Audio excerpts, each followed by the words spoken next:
Friends, எல்லாருக்கும் வணக்கம். நம்ம இன்னைக்கு முறுக்கு செய்ய போறோம். அது எப்படி செய்யலாம்னு பார்க்கலாம் வாங்க. இன்னைக்கு நம்ம பச்சரிசி முறுக்கு பண்ண போறோம்.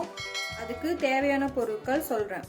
பொட்டுக்கடலை, அரிசி மாவு, பச்சரிசி மாவு, பெருங்காயத்தூள் கொஞ்சமா, அப்புறம் காரம், இது ஓமம்.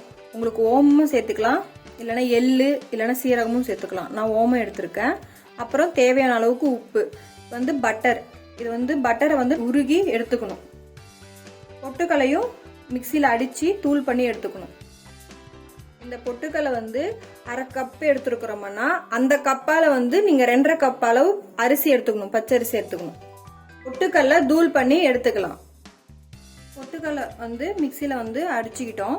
இது மாதிரி பைன் பேஸ்ட்டாக இருக்கணும், இந்த பதத்தில் இருக்கணும், நைஸாக இருக்கணும் உங்களுக்கு.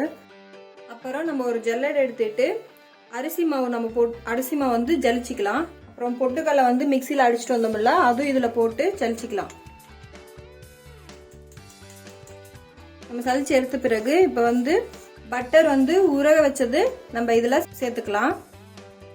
இது 2 டீஸ்பூன் இருக்கும் உங்களுக்கு பட்டர். சூடு பண்ணி எடுத்துக்கோங்க. பெருங்காயம் கொஞ்சமாக எடுத்துக்கலாம்.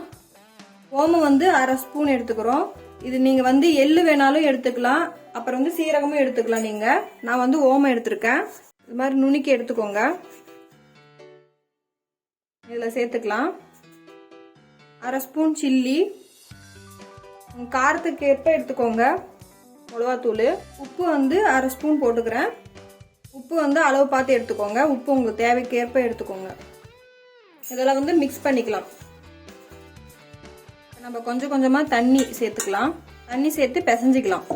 சாஃப்டான முறையில் பிசைஞ்சிக்கலாம். சப்பாத்தி பாதம் மாதிரி கெட்டியாகவும் இருக்கக்கூடாது, ரொம்ப சாஃப்டாகவும் இருக்கக்கூடாது. ஓரளவு கொஞ்சம் மீடியமாக இருக்கணும் உங்களுக்கு முறுக்குக்கு. முறுக்கு மாவு இது மாதிரி இந்த பதத்துக்கு வர வரலும் நம்ம பிசைஞ்சு எடுத்துக்கணும்.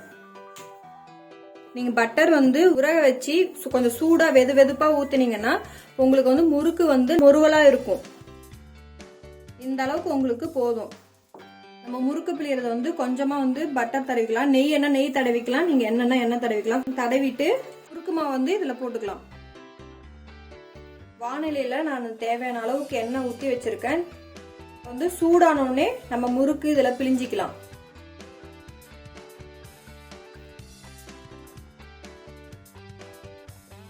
போட்ட உடனே திருப்பாதீங்க, தூள் ஆயிடும். நம்ம கொஞ்ச நேரம் முறுக்கு வெந்த வாட்டிக்கு நம்ம திருப்பிக்கலாம். இது மாதிரி நல்லா பொரிஞ்சு வந்ததும் நம்ம எடுத்துக்கலாம். முறுக்கு தயாராயிடுச்சு. நல்லா கிறிஸ்பியா இருக்கும் உங்களுக்கு முறுக்கு. கம்மி பண்ணி போட்டுக்கோங்க பட்டரு, நிறைய போடாதீங்க. உங்களுக்கு எந்த சேஃப் வேணாலும் நீங்க போட்டுக்கோங்க. உங்களுக்கு கிறிஸ்பியான முறுக்கு தயாராயிடுச்சு. இது மாதிரி உங்க வீட்லயும் செஞ்சு பாருங்க. செஞ்சு பார்த்துட்டு எப்படி இருக்குன்னு கமெண்ட் சொல்லுங்க. நம்ம சேனலுக்கு சப்ஸ்கிரைப் பண்ணிக்கோங்க. Thank you friends.